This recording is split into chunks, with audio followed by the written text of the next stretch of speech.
Quatrième dimanche de Carême. L'évangile de ce quatrième dimanche de Carême est l'évangile selon saint Jean, chapitre 9, versets 1 à 41. S'il fallait donner un titre à ce quatrième dimanche de Carême, je proposerais comme titre « Dimanche de la vue neuve ». Dimanche de la vue neuve. Le texte commence en disant que Jésus, à son passage, vit un homme, un aveugle de naissance. Jésus le voit. Évidemment, cet homme ne voyait pas. Donc, c'est Jésus qui le voit. Et à la fin du texte, l'évangéliste nous dit que après que cet homme aveugle de naissance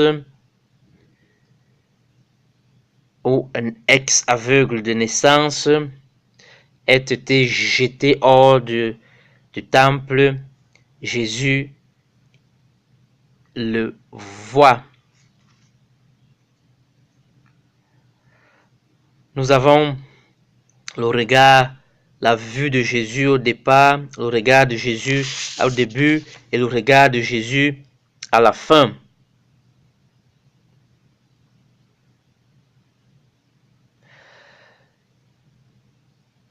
On a comme l'impression que tout le texte est parcouru par le regard de Jésus, que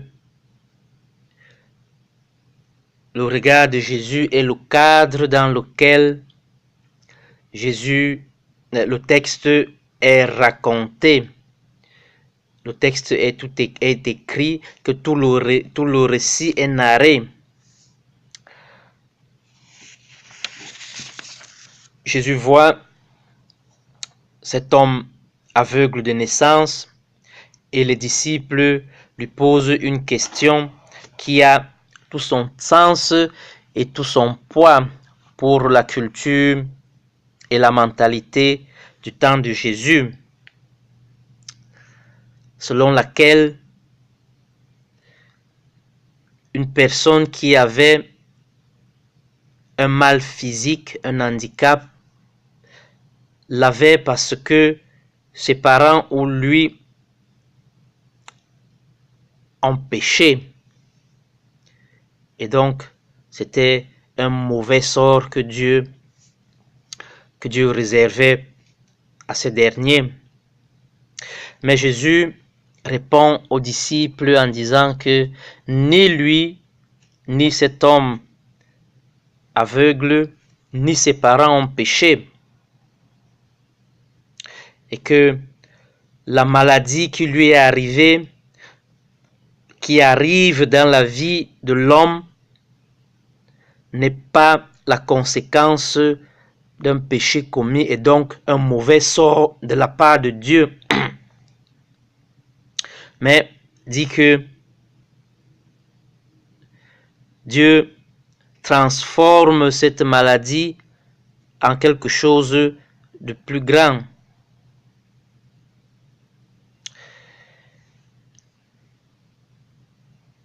Une vue neuve. Jésus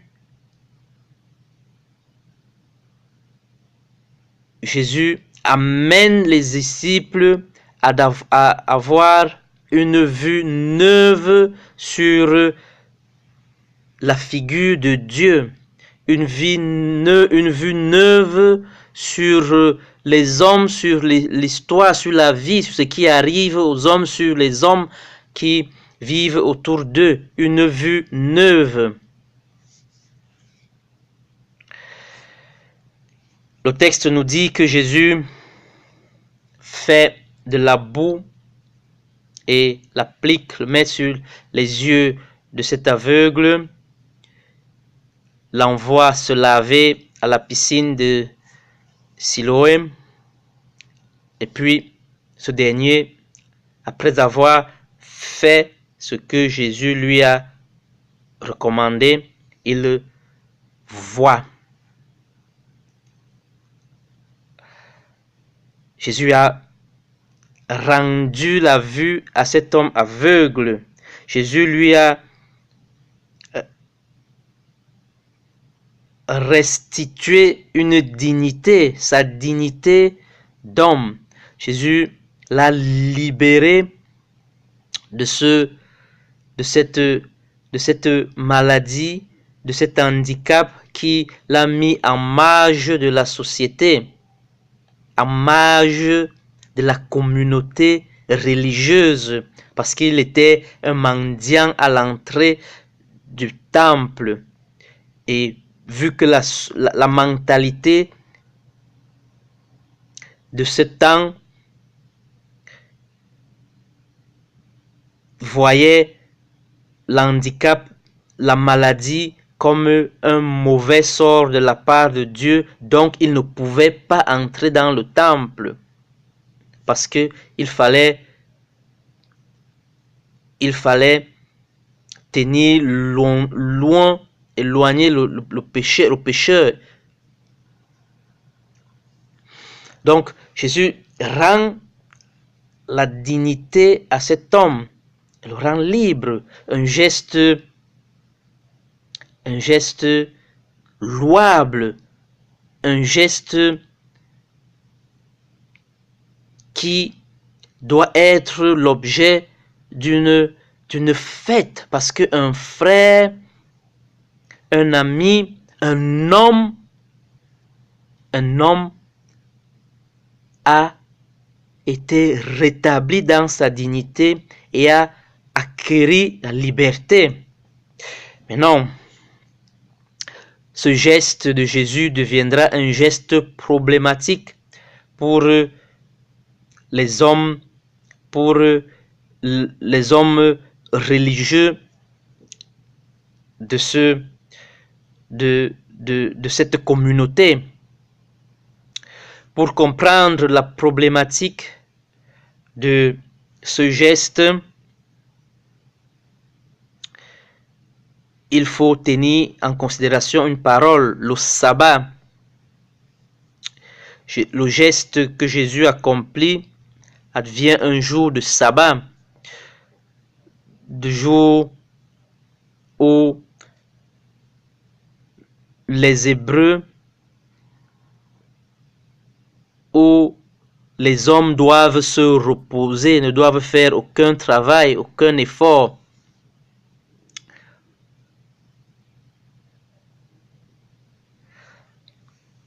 Les Juifs, donc, font de ce geste un problème parce qu'ils défendent le respect du sabbat.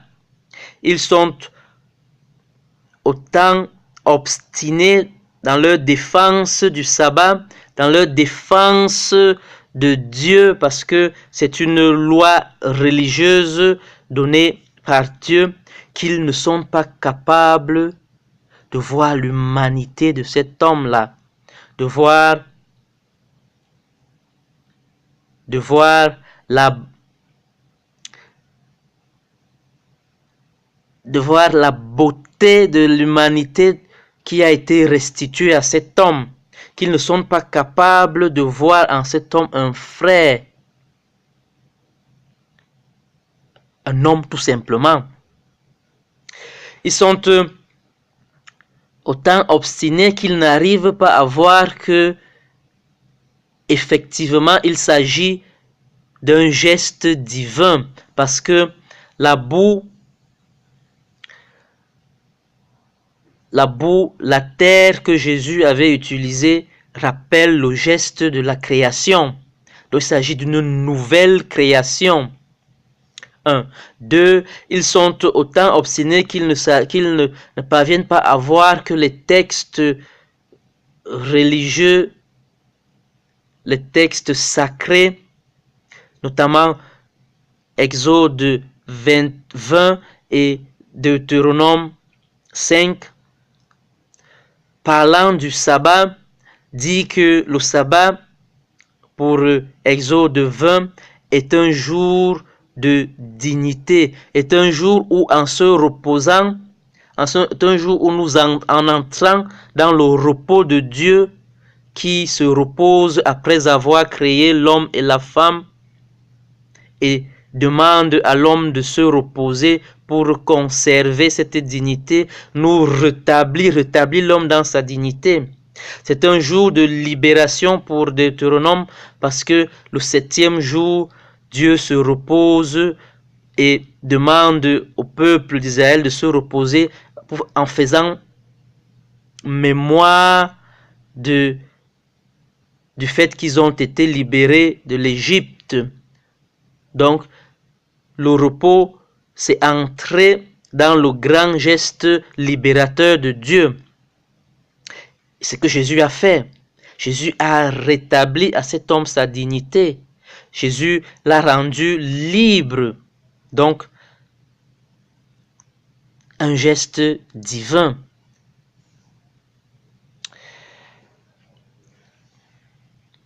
Alors, parcourant ce texte face aux paroles, aux mots que cet homme,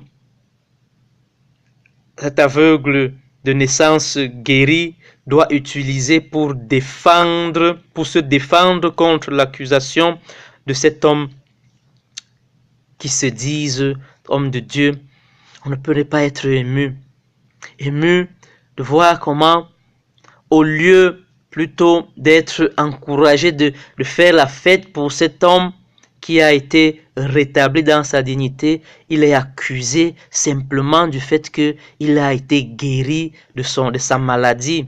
Il est accusé parce qu'il le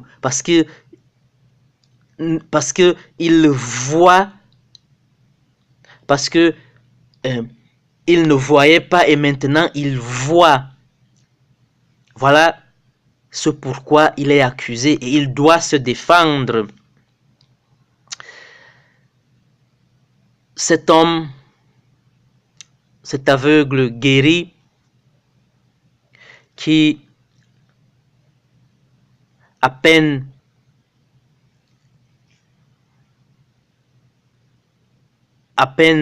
il est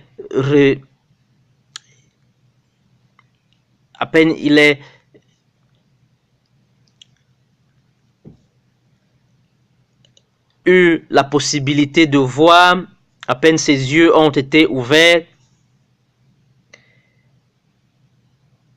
il a été porté, amené au temple pour voir, pour décider si ce geste était un geste selon la loi ou pas. C'était un geste qui respectait la loi religieuse du repos du sabbat ou pas.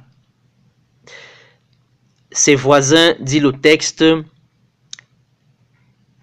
après qu'il ait été guéri, se posent la question de savoir si effectivement c'est lui, parce que c'était surprenant que cet homme qui mendiait, cet homme qui était aveugle, et maintenant il voit.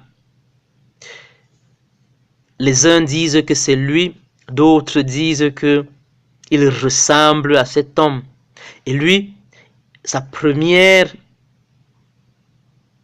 défense, c'est pour affirmer son identité. C'est bien moi.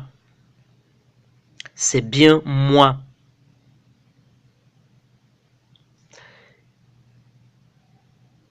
Il le dit avec fermeté. Il le dit la nouveauté de sa vie avec fermeté. Devant ces pharisiens et ces juifs, il raconte ce qui lui est arrivé. Il n'a pas eu le temps de voir physiquement à qui Jésus ressemblait. Il ne peut pas le décrire. Il ne peut pas le décrire physiquement. Il ne peut pas décrire son physique parce qu'il n'a pas eu le temps de le voir. Donc, tout ce qu'il peut dire, tout ce qu'il dit pour se défendre, c'est ce que Jésus a opéré dans sa vie. Il l'a touché, il lui a parlé, il lui a demandé d'aller se laver, il est allé se laver et il voit. Il ne peut que raconter ce que Jésus a opéré dans sa vie, ce que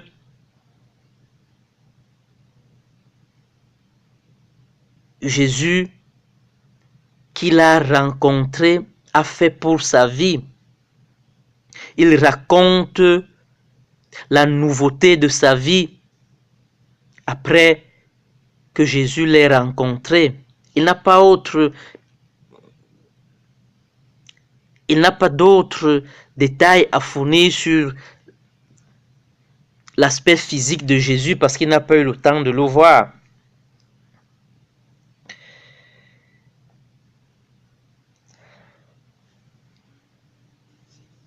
Une vue neuve parce que cet homme voit pour la première fois. Il ne s'agit pas d'une vue nouvelle, c'est-à-dire le fait d'avoir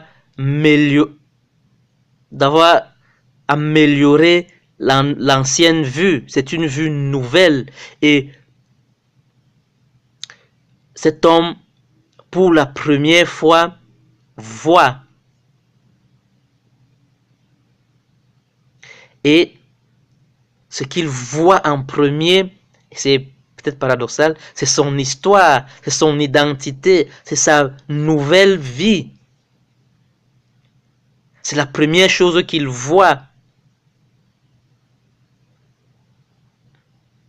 Ce qu'il voit en premier, c'est ce que Jésus a opéré dans sa vie. C'est ce que Jésus a fait de sa vie. Il voit la nouveauté de sa vie.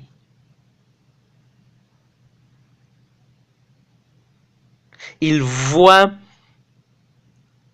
certainement d'une façon différente Dieu. Il voit Dieu différemment de comme ces hommes qui voyaient déjà, ces juifs et ces pharisiens qui voyaient le voir. Et il voit Jésus différemment de comme ces pharisiens et ces juifs le voyaient, comme pour eux c'était un pécheur.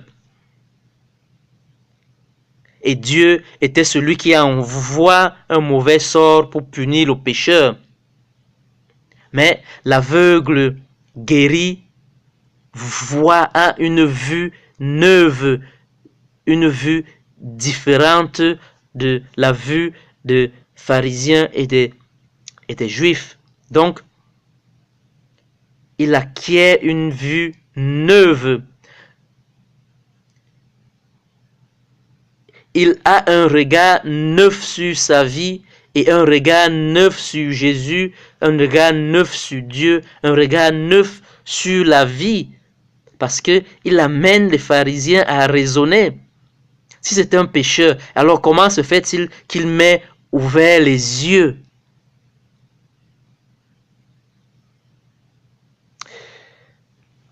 Quatrième dimanche de Carême nous invite à voir avec les yeux de Dieu, à voir à travers les yeux de Jésus. Voir à travers les yeux de Jésus veut dire avoir un regard neuf sur sa vie, un regard neuf sur Jésus, un regard neuf sur Dieu, un regard neuf sur la vie, un regard neuf sur les frères. Voir à travers le regard de Jésus veut dire être rétabli dans notre dignité d'homme et de femme, rétabli dans notre identité de fils et de filles de Dieu, veut dire être libre, libre de ce qui nous rend esclaves, de ce qui nous rend tristes et malheureux. parce que alors nous pouvons voir que c'est un choix, c'est une décision qui nous rend tristes et malheureux.